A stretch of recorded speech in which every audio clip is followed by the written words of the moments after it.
মজুতের সংকট না থাকলেও বাজারে চালের দাম বাড়ছে। মানভেদে সব ধরনের চালের দাম কেজি প্রতি বেড়েছে ৩ থেকে ৫ টাকা পর্যন্ত। দাম বৃদ্ধির জন্য চলমান অস্থিরতা এবং বৈরী আবহাওয়ার অজুহাত দেখাচ্ছেন বিক্রেতারা। বলছেন পরিবহন সংকটের প্রভাব পড়ছে দামে। হঠাৎ করে এমন অস্বাভাবিক দাম বৃদ্ধিতে বিপাকে পড়েছেন সীমিত আয়ের ক্রেতারা। 100% কপার কন্ডেন্সারে তৈরি ভিশন ফ্রিজ, তাই গুণে মানে অটুট থাকে বছরের পর বছর। বেশ কিছুদিন স্থিতিশীল থাকার পর আবারও বাড়তে শুরু করেছে চালের দাম।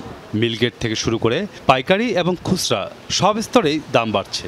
সপ্তাহের ব্যবধানে মোটা, সরু, মাঝারি সব ধরনের চালের দাম বেড়েছে অস্বাভাবিক হারে। মোটা চালের দাম সবচেয়ে বেশি বেড়েছে, কেজিতে ৪ থেকে ৫ টাকা। হঠাৎ করেই চালের এমন দাম বৃদ্ধিতে ভোগান্তিতে পড়েছেন ক্রেতারা। বেশি হয়েছে। আগে যে চাউল নিতাম ২৬০০ টাকা, এখন সেটা ২৭৫০ টাকা।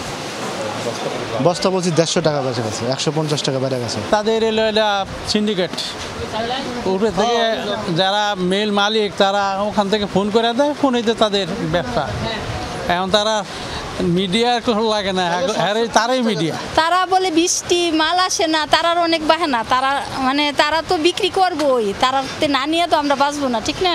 যারা চাকরিজীবী বা একটু ভালো জব টব করে তাদের জন্য একটু সুবিধা, কিন্তু নিম্নবিত্ত এবং যারা লোয়ার লোকজনের জন্য এটা আসলে ক্যাপাসিটির বাইরে। পাইকারিতে মানভেদে প্রতি ৫০ কেজি বস্তায় দাম বেড়েছে ১৫০ থেকে ২৫০ টাকা পর্যন্ত।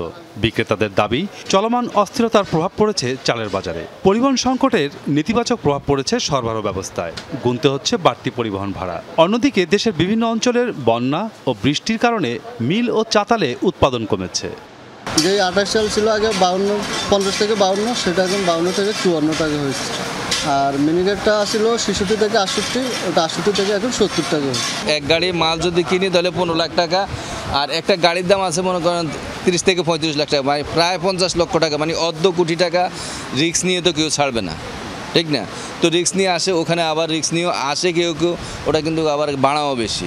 হঠাৎ করে অস্বাভাবিক দাম বৃদ্ধির জন্য মিলারদের দুষছেন রাজধানীর পাইকারি বিক্রেতারা। বলছেন এ সময় ধানের কোনো সংকট নেই। তাদের দাবি, মিলগেট থেকে দাম বৃদ্ধি অযৌক্তিক। দাম বাড়ার পিছনে মিল মালিকেরা বলতেছে ধানের দাম বেশি। আসলে কতটুকু ধানের দাম বেশি, কারণ দেশে পর্যাপ্ত পরিমাণ ধান চাউল আছে, বাড়ার কোনো প্রশ্ন ওঠে না। বাড়ছে কেন, কী কেন বাড়ছে, আমার মনে হয় এটা সরকার মনিটরিং করলে ভালো হবে, কেন বাড়ছে।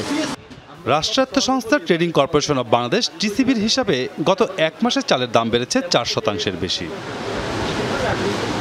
মাসুদুজ্জামান রবিন, যমুনা নিউজ, ঢাকা।